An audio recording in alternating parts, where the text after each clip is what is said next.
community somewhere along a scale running all the way from democracy to despotism.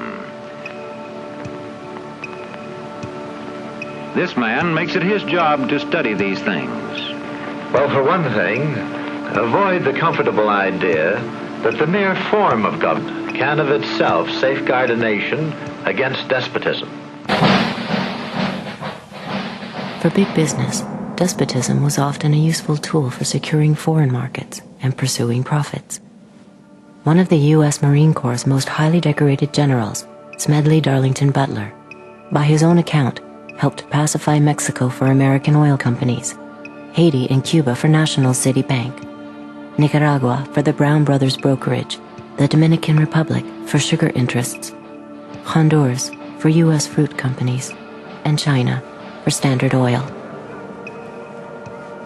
General Butler's services were also in demand in the United States itself in the 1930s, as President Franklin Delano Roosevelt sought to relieve the misery of the Depression through public enterprise and tougher regulations on corporate exploitation and misdeeds. More power to you, President Roosevelt. The entire country's behind you, thrilled with hope and patriotism. But the country was not entirely behind the populist president. Large parts of the corporate elite despised what Roosevelt's New Deal stood for. And so, in 1934, a group of conspirators sought to involve General Butler in a treasonous plan. The plan as outlined to me was to form an organization of veterans, to use as a bluff or as a club at least, to intimidate the government. But the corporate cabal had picked the wrong man. Butler was fed up with being what he called a gangster for capitalism.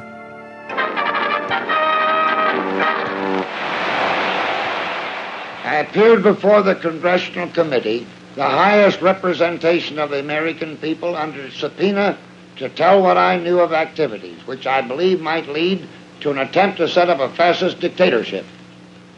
The upshot of the whole thing was that I was supposed to lead an organization of 500,000 men, which would be able to take over the functions of government. A congressional committee ultimately found evidence of a plot to overthrow Roosevelt. According to Butler, the conspiracy included representatives of some of America's top corporations, including J.P. Morgan, DuPont,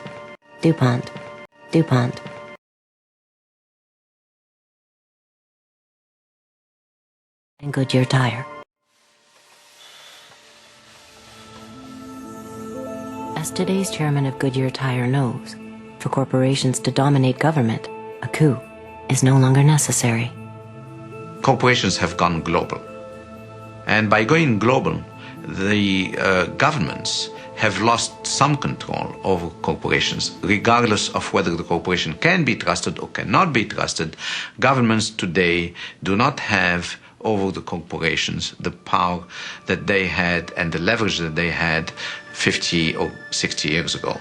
And that's a major change. So governments have become powerless compared to where they were before.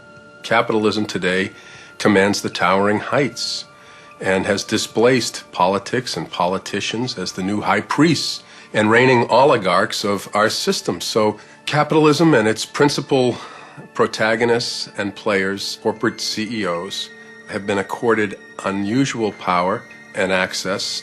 This is not to deny the significance of government and politicians, but these are the new high priests.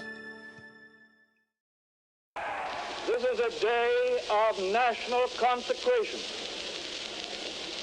and I am certain that on this day my fellow Americans expect that on my induction into the presidency I will address them with a candor and a decision which the present situation of our people impels. So first of all, let me assert my firm belief that the only thing we have to fear is fear itself. Nameless, unreasoning, unjustified terror which paralyzes needed efforts to convert retreat into advance. We face our common difficulties. They concern, thank God, only material things. The withered leaves of industrial enterprise lie on every side. Farmers find no market for their produce. and the savings of many years in thousands of families are gone. More important, a host of unemployed citizens face the grim problem of existence, and an equally great number toil with little return. Only a foolish optimist can deny the dark realities of the moment. And yet we are stricken by no plague of locusts. Compared with the perils which our forefathers conquered, we have still much to be thankful for. Nature still offers her bounty, and human efforts have multiplied it. Plenty is at our doorstep.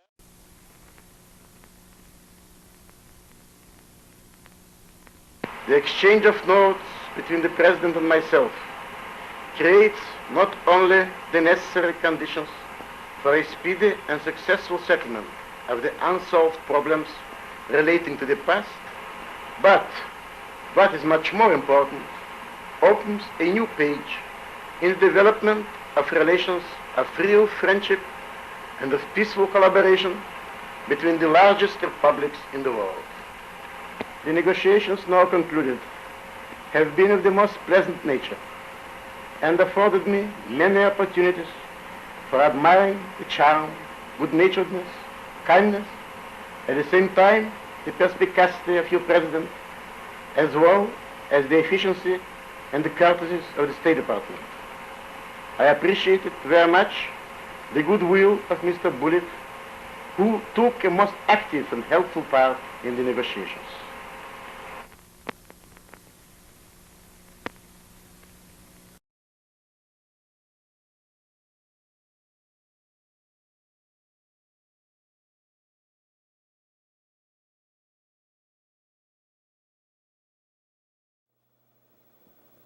I knew a fact since 1976 that Franklin Roosevelt had closed the United States border to Jewish immigration when he came to power in 1933. Hitler and Roosevelt came to power in the same month, March 1933. I didn't know what to make of that. Why not? I had read years later, I had read the eulogies that came out of the Jewish community, and you would think with Franklin Delano Roosevelt, FDR, they were talking about the second coming of the Savior. I mean, it was so complimentary.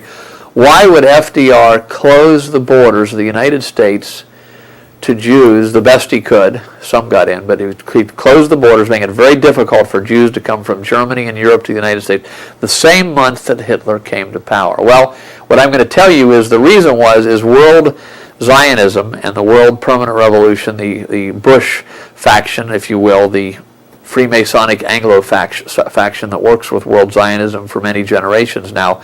The plan was this. Hitler is funded to power for several reasons. He screams bloody murder from day one against the Jews. Starts to round them up. Franklin Roosevelt closes the border in the United States. So the point is that when Hitler begins to let some of the Jews out, then they only have one place to go. And that is, there's only one place they can easily go to, and that is to Palestine. That's the meaning of Franklin Roosevelt closing the borders. No